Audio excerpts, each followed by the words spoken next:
Good afternoon, Jo Ann. My name is Michael Harrison.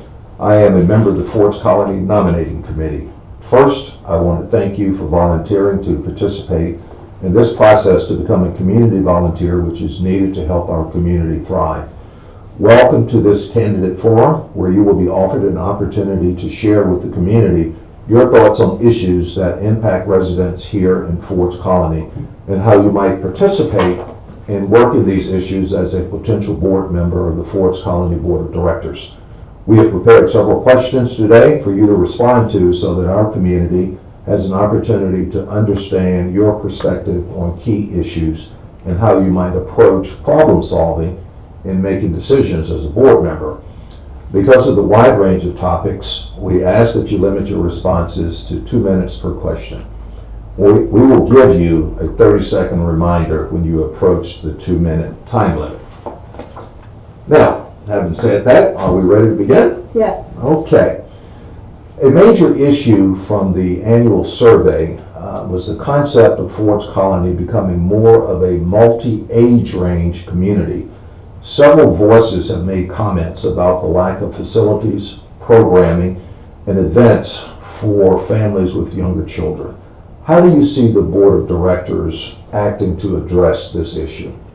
Thank you, Michael. That was one of the key findings of the survey. And the board has already, I know from the preparation of the budget for 2022, put in place some monies to do some events, just as they did last year, but perhaps to do some more, because the ones they did last year actually did not cost anything.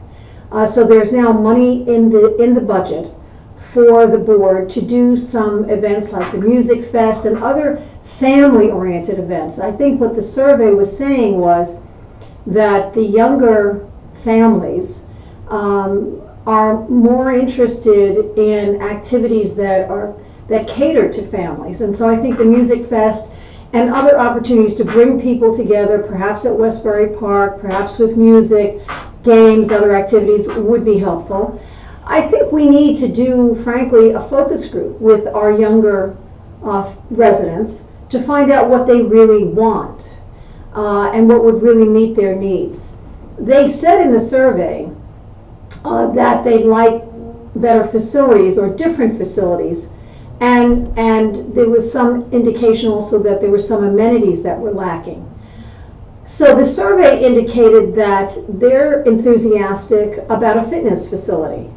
And I know the Facilities Committee has been talking about that. So that's on the horizon and that might happen. The survey also indicated that younger folks and folks with families and who are working would also be interested in longer hours for swimming and even a heated swimming pool. So maybe that's a possibility. Maybe we could do something along those lines. There was not an indication that technology was an issue, but in the past we've always assumed that technology was an issue for people who are working from home or who have young children. So I think a focus group that asks younger families what would really increase their happiness at Forbes Colony would be a good idea to supplement what we already know. Okay, thank you very much. The current board has represented that the capital contribution fee proposal is an initiative to offset unknown maintenance and unforeseen capital costs associated with Forbes Colony's aging infrastructure. How would you explain this strategic financial effort to a group of residents who still have questions? Well, I think the board has gone to some length to try to answer all the possible questions, and I think that's a good idea.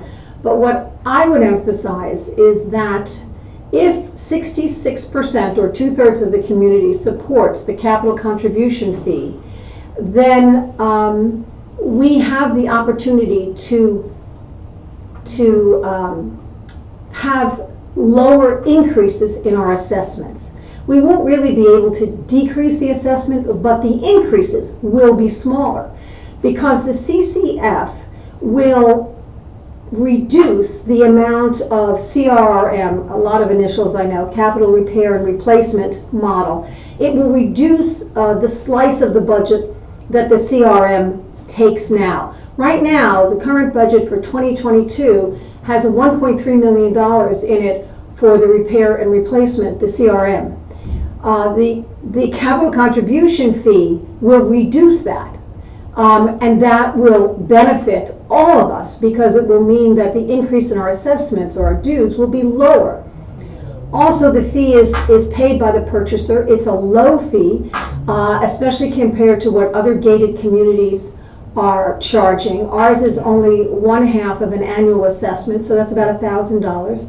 I don't think $1,000 is going to be a problem for any purchaser of a new home in Ford's Colony, and that's who would be impacted by the fee. And finally, perhaps people don't realize that an estate transfer of real estate would not suffer this fee. That may be something that is in people's heads that maybe needs to be clarified. But I think the CCF is a good idea and we should support it. Well, thank you for that, Jo Ann. And speaking of the CCF, that's a great segue for this next question.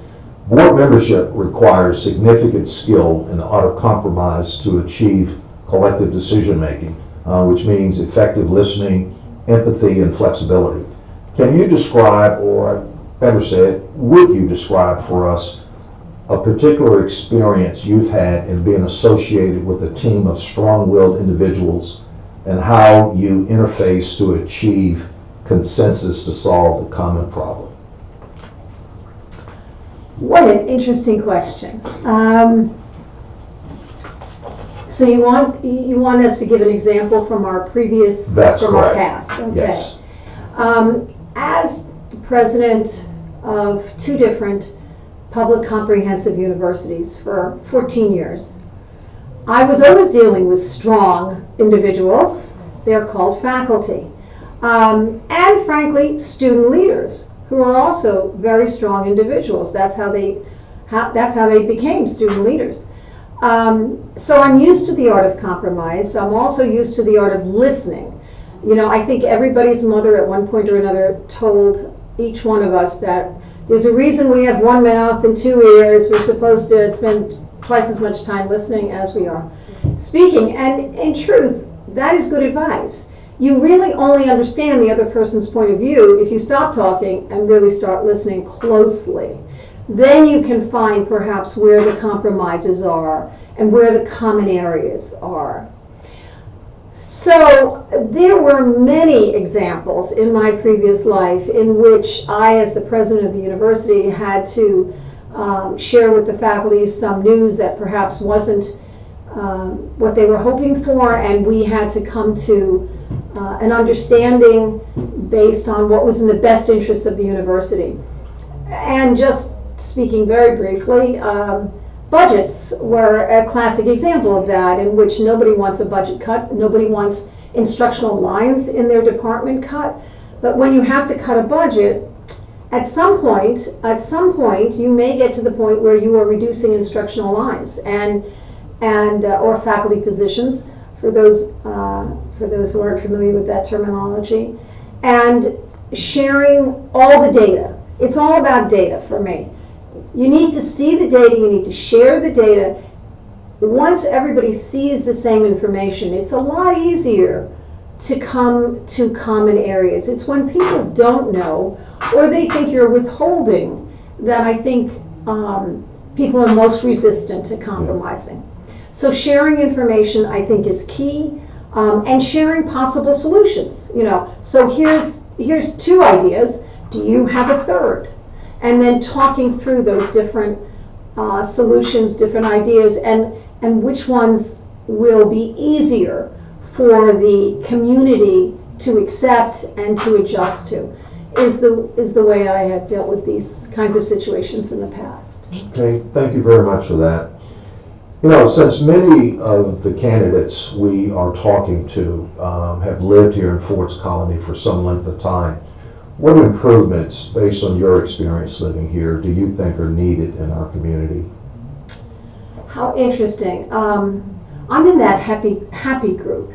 The survey had 3 groups: young, family, and working folks, what they call the younger retirees from 61 to 75, and then the older retirees, 75 and older. And as you got older, you got happier in the survey. You were more pleased with what we had to offer.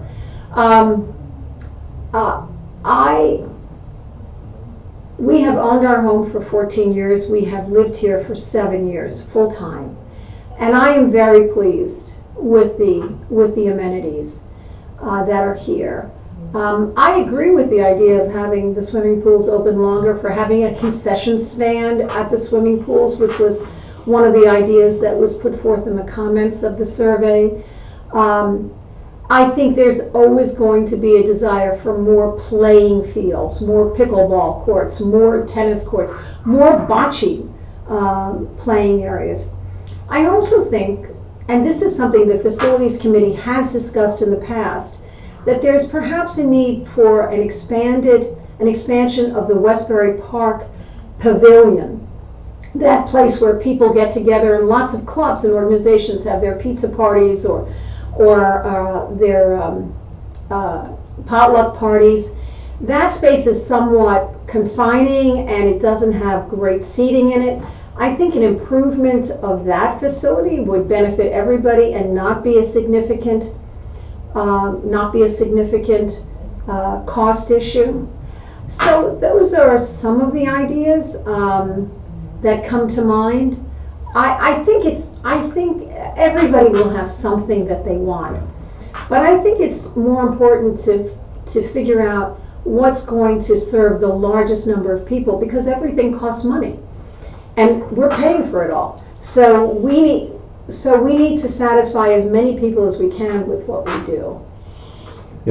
Thanks much. The next question, given again your experience here in the community, what was one of the key reasons that you decided to run for an open board seat?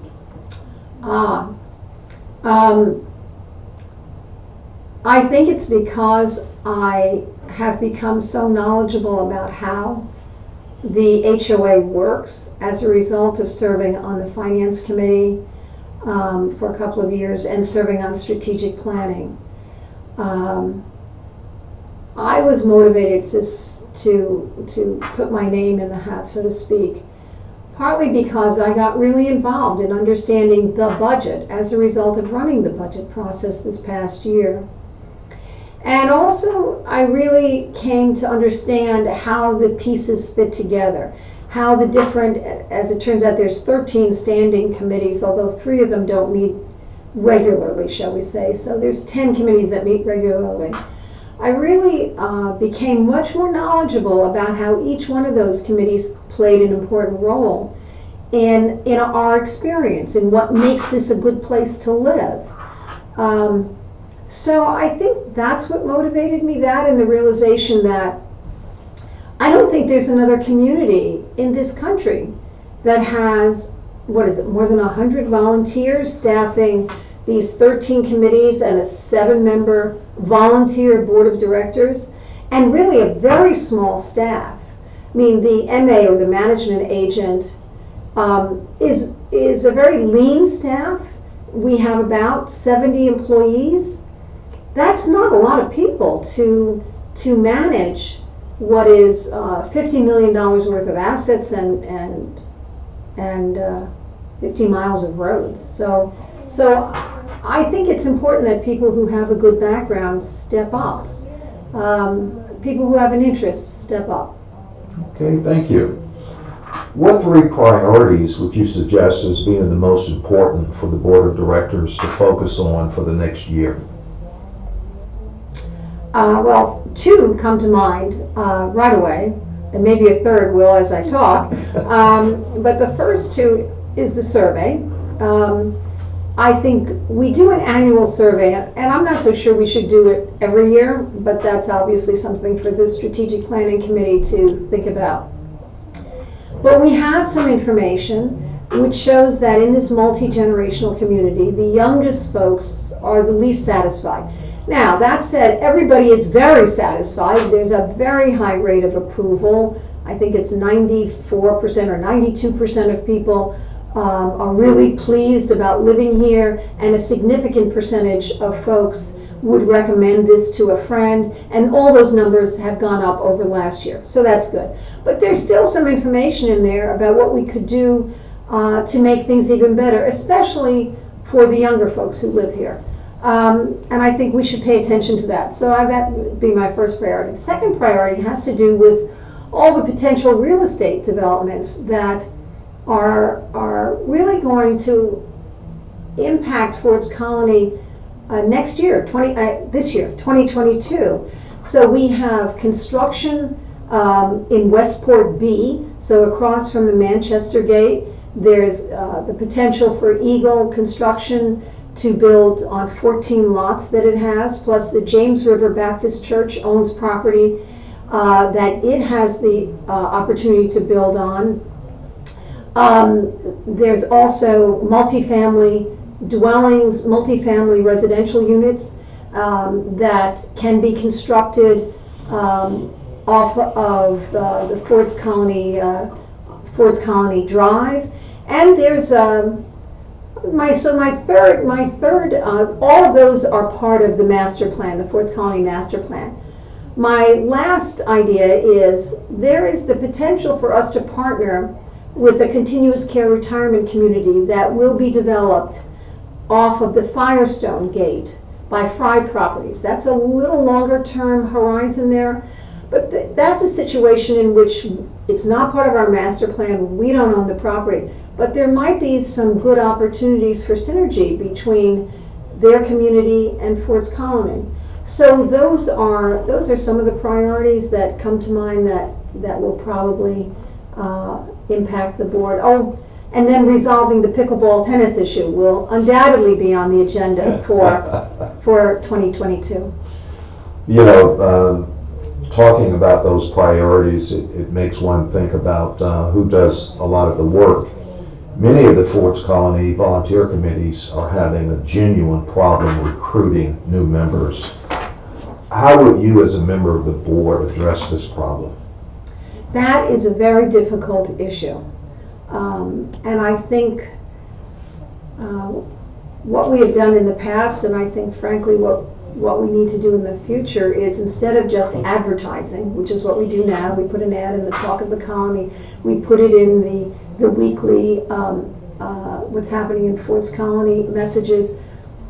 I think we need to reach out to people we know who have expertise, and urge them to get involved and explain how unique this model is and how it only works if people are willing to lend their expertise and to contribute.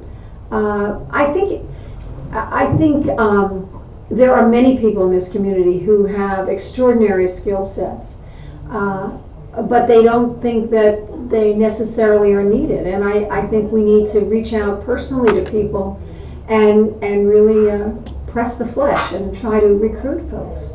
I'm not quite sure what else we can do, frankly, but I think just putting ads and making it known to the community that there are vacancies, that's not going to be enough.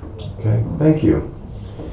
There has been, and some would say in the past, a view that Ford's Colony will not replicate amenities that are available close by, such as a dog park, a gym, year-round swimming capacity, or a special events hall for music, theater, social gatherings where cosmetics can sometimes be important. As you know, our current amenities are somewhat limited to meeting rooms and the swim and tennis club with occasional swimming available. What are your feelings on this subject? Well, I don't agree with the basic premise. Ford's Colony has replicated facilities that are available other places. We have tennis courts. There's tennis courts available in the community. We have pickleball courts. Veterans Park has pickleball courts.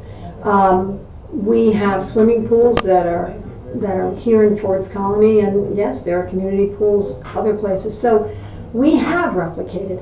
I think the issue really is one of cost.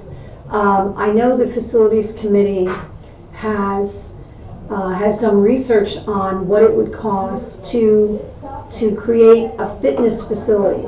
Will it be as elaborate as what is available in Newtown now? No, it will not. but it would probably be cheaper for the individual person, for the individual resident who wanted to take advantage of it, and it would be closer. It might be simpler. We don't have the funds. I think it would be very hard for us to create the kind of fitness facility you can take advantage of in Newtown. But I think we can do something more than we currently have, and that might meet the needs of a lot of people. So I disagree with the basic premise. I think the community is willing to replicate some things that are available elsewhere. Also, we partner perhaps better with the Ford's Colony Country Club to take advantage of some of their facilities. So, for example, now there's yoga classes that are available. Now, maybe they're only available to folks who have a country club membership, but it's possible that we could take advantage of some of their facilities. They're a separate entity, so the HOA might have to reach an agreement with the country club. But there might be more we could do there in the partnership that would expand the meeting spaces that we have available to us. Okay. Well, Jo Ann, one final question. How would you handle an issue within the community where there are strong divergent viewpoints, like pickleball and tennis? How would you see working through that problem with your fellow board members? Well, I am perhaps the only person either running for the board or on the board who plays both of those sports. So I understand well the passions on both sides. Pickleball is a very fast-growing sport, not only nationally, but here in Ford's Colony. Tennis has nice facilities, but when it's really cold or it's really wet, they can't use those facilities. So they're eager to hold on to what they have at swim and tennis, as limited as it is. I think the board has taken a good approach by appointing a task force, having representatives from pickleball and tennis on it. I know there's a board member involved. I know that the head of facilities is also on the committee. And this task force is really going to try to reach a compromise, reach an understanding that benefits both sides. And that's really what we need to do. We need to find a way to satisfy both sides. It's not easy, but that's why there's a task force. They're going to listen to both sides. They're going to talk a lot. They're going to share a lot of information. And hopefully they're going to come up with a solution that meets the needs of a growing pickleball club and a kind of nervous, kind of anxious tennis group that is afraid of losing its facilities. So it's not an easy issue, but I think that's a good approach. One of the things that I think makes me proud, actually, of how this HOA has operated over the years is they listen to minority voices. Now, I'm not saying that either pickleball or tennis is a minority voice, but for example, with the wildlife management issue, I know most people were delighted that the Canadian geese were no longer pooping all over their property or the common areas. But there was a small group of people, maybe it's not so small, maybe it's larger than I think, that weren't so happy with this. And so the board listened, the board took under advisement suggestions that they made, and I know that there is money in the 2022 budget to do the things that the wild geese management group requested. So were they an enormous group of people banging on the door? No, they weren't. But they were a significant group of people who had a significant concern, and the board listened and tried to come up with something that met their needs as well as the community's needs. And that's the way I think it should work. Okay. Well, Jo Ann, thank you very much for your thoughtful answers to these questions that have been submitted from members of our community as well as the nominating committee. And I'd like to offer best wishes as we go forward in this process. Thank you, Michael, very much. I've enjoyed the process. Thank you. You're welcome.